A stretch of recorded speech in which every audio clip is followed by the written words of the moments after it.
All right, today we're going to dive into something pretty special in American education, how Hawaii funds its public schools. It's a system that's completely different from any other in the country, and we're about to break down exactly why that is and why it matters so much.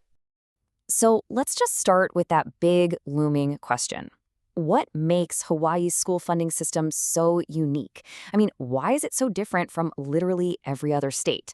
Well, the answer is surprisingly simple, but wow, it changes everything. And there you have it. That's the secret sauce. Unlike the mainland, where you've got this crazy patchwork of local taxes and county districts and state funds, Hawaii just has one single statewide school district, one system, one budget, and one set of rules for everybody. And that one fact, it is the absolute key to understanding everything else we're going to talk about.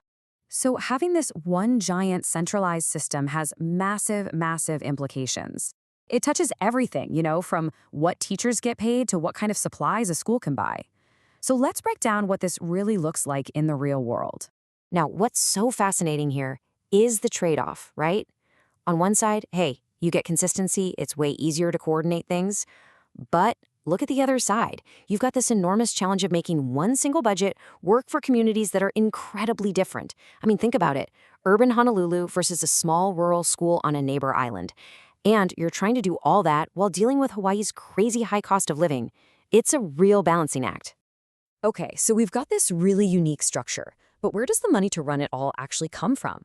Well, the state's Department of Education breaks it down into four main streams. Let's follow the money. And wow, this chart really says it all, doesn't it? It just shows you how incredibly important the state legislature is in all of this.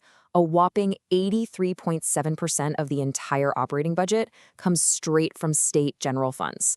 That means the decisions made at the state capitol are the absolute backbone of school funding. Federal money, it plays a role, for sure, but it's a much smaller, supporting one. So here's the crucial thing to remember. Not all dollars are created equal. The state funds, that's the flexible money. That's for the core stuff, like teacher salaries. But the federal funds, they come with strings attached. They're earmarked for very specific things, like school lunch programs or special ed. So it's really a mix of flexible cash and money that has to be spent in a certain way. All right, so this brings us to the real heart of the system, the formula they designed to try and spread all that money out fairly. It's called the Weighted Student Formula, or you'll hear people call it the WSF. So what is it? Put simply, the WSF is all about funding based on need. It's not just about counting heads and seeing how many students a school has. It's about looking at who those students are and figuring out what kind of extra support they might need to really thrive. And I love this quote from the Department of Education because it just nails the whole philosophy here. The goal is equity. The idea is that a smaller school with a lot of English language learners or kids from low-income families should actually get more funding per student than a bigger school that doesn't have those same challenges. So here's how it all plays out in three pretty simple steps. First, every single school gets a base amount of money just to get started. Then the state adds extra money. These are the weights for students who need more help. And finally, and this part's really important, the principals at each school get to work with their local school community councils to decide how to spend that money. It gives them some real flexibility to tackle their school's unique problems. And get this system isn't just set in stone for the whole year. It's actually dynamic. Because families in Hawaii might move between islands or neighborhoods, the funding can change.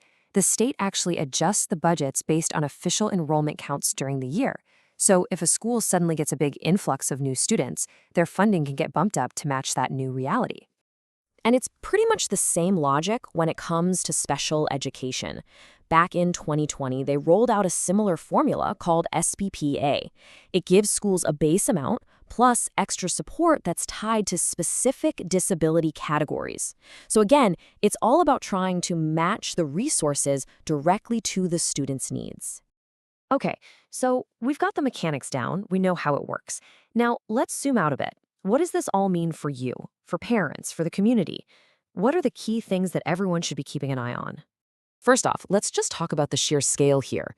We are talking about a huge investment. Over $2.38 billion in state and local funds for just one school year. When you've got that kind of money on the table, making sure it's being used effectively, well, that's everything. So, if you're a parent or just a concerned citizen, these are the 4 big questions to keep asking. Are those enrollment numbers actually on point? Is the money keeping up with the insane cost of living in Hawaii? Are schools really getting the flexibility they need to make smart decisions? And maybe the most important question of all, are those weights in the formula actually enough to cover the real-world needs of our students? These are the real pressure points of the whole system. And that really brings us to the final big thought here. The state has built a whole system that's designed to be fair. It's built for equity. But when you're in one of the most expensive places to live in the entire country, you have to ask the ultimate question.